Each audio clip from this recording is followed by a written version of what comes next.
I was at work when the doctor called me to say, okay, it's grown. Now you need to see the neurosurgeon. All of a sudden, the reality of having a brain aneurysm comes right at you.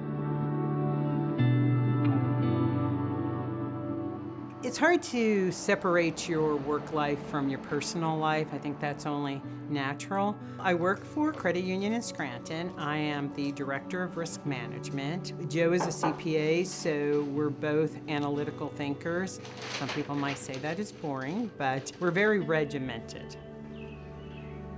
My sister was about 3.5 years older than I. She occasionally had migraines, so it really didn't occur to her that anything was out of the ordinary. At the time her aneurysm ruptured, it was a shock. She was rushed directly to surgery. We had no way to talk to her until later we found out that, she had survived it. Said if it wasn't for my sister, I never would have discovered my aneurysm, so I'm really grateful to her.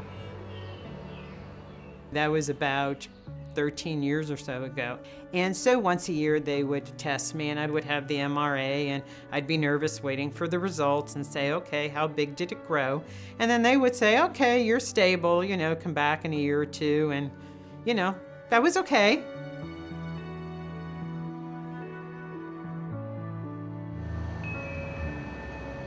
When the doctor told me that I was going to need 2 surgeries, that hits you. Okay, now you have to have 2 surgeries on your brain. You're gonna have to go in twice. Usually with aneurysms, when they go in to repair it, there's a chance that, something could go wrong, something could, the artery could rupture, I could have a stroke. There is a chance that you won't survive it. So I can tell you for the first surgery, I was as nervous as I think anybody could possibly be. So I started to put a plan together so that my husband wouldn't have any worries. I had met with the pastor. We planned out the funeral. We picked out the songs and the readings, exactly how we wanted the service to be. The funeral was in one envelope, and then in the other envelope was my finances. I just didn't want him to have to worry about any of that. I was prepared. I was prepared.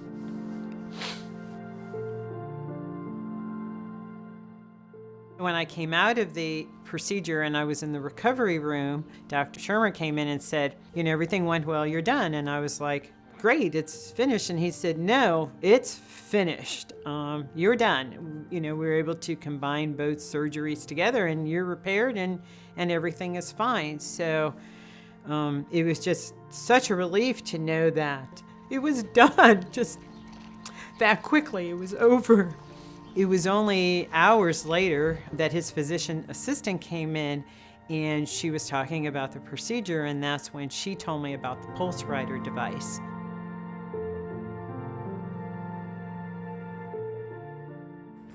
Knowing that it's repaired takes a big weight off my shoulders, and just knowing that whatever I have to face in the future, I'll be able to do it. I'm very grateful to the surgeons and the device itself, and to my faith community that I was able to survive this process.